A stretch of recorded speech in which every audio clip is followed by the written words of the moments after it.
G'day. I'm Glen Lauder, and I'm going to say a couple of words about collaborative practice and dialogue. I've worked with Susie and Hugh and the others with the Rotorua Nutrient Trading Study Group, and I've worked with the Land and Water Forum. So I'm going to introduce in a moment Alistair Patrick, who's with the Secretariat of the Land and Water Forum and has sat through more meetings in the last 2.5 years than he thought he would in his life. And then Henry Weston, who sat through quite a few of us in Rotorua.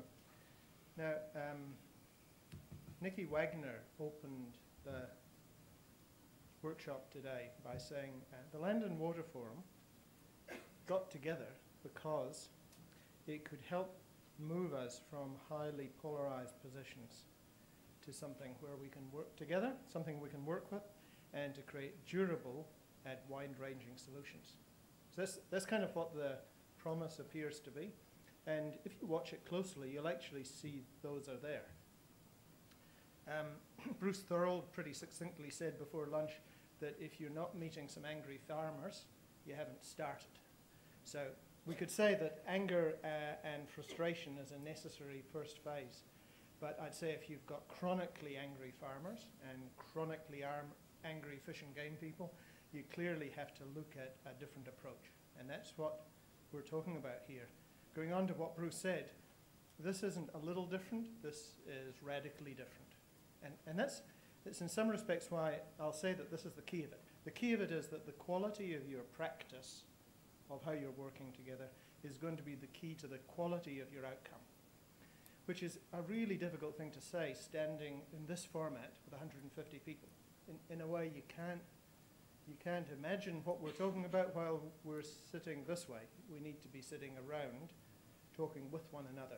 But that is the key I'm going to talk about. It's the quality of the practice. And when you're listening to Alistair, you're listening to Henry, listen for what they're speaking of.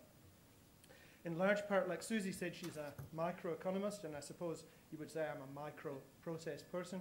I believe that the secret to this lies in the small things, your close attention to those things that grow social fabric, and the way that when a Mike Barton, who I've worked with a bit, when Mike has a new idea, you've got to be quick to pick it.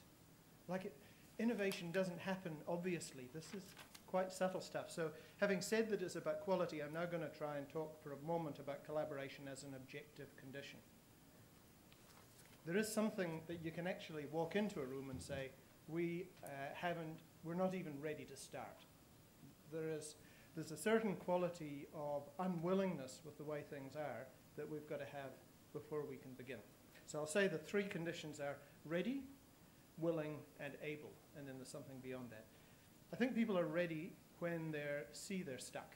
So any of you, if things are going kind of fine and everyone agrees it's kind of fine, a commitment to a collaborative process probably isn't worth your work. Secondly, willing. When you're willing, you will see that people are willing to give up a fixed position. Does this mean that everyone in the Land and Water Forum came in and even now is willing to give up their fixed positions? No.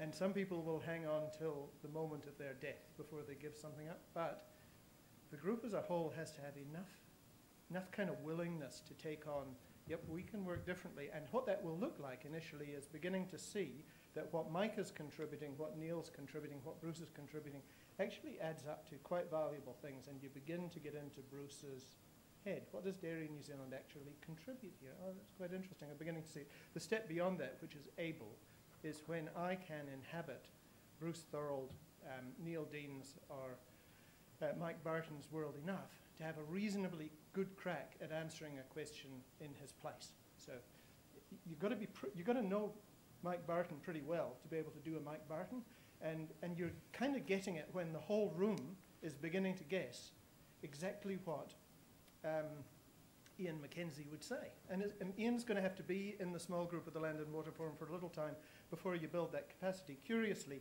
even though it might seem to take a long time, as Hugh said this morning, nutrient trading actually isn't that complicated and doesn't take that long once everything else is in place. So there's kind of a capacity to be built, and I'll call that willing, ready, and able. Now, once you've got it, you should expect three things. You should expect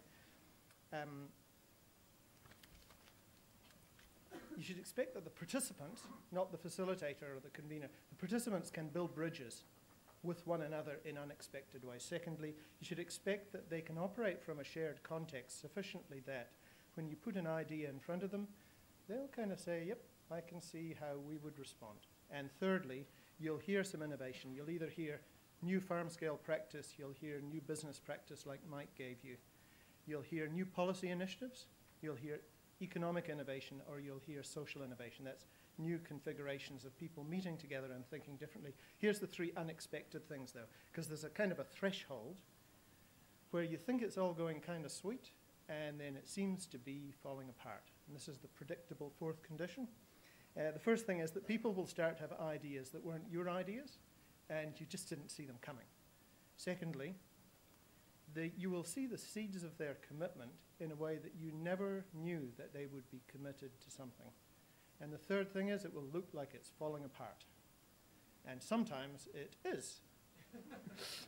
Sometimes it is falling apart. And sometimes it's not falling apart, but there's a new configuration, a new quality of dissent that needs to be present before they can get committed to something, so that the truth is eventually coming out. And the art in that moment is not to think that they have to fit your mindset. Not uncommonly, you're the one who's got to bend to see what it is that the opportunity offers. So in the end, it's you that has to change and not them. And that's where I'll stop. Thank you.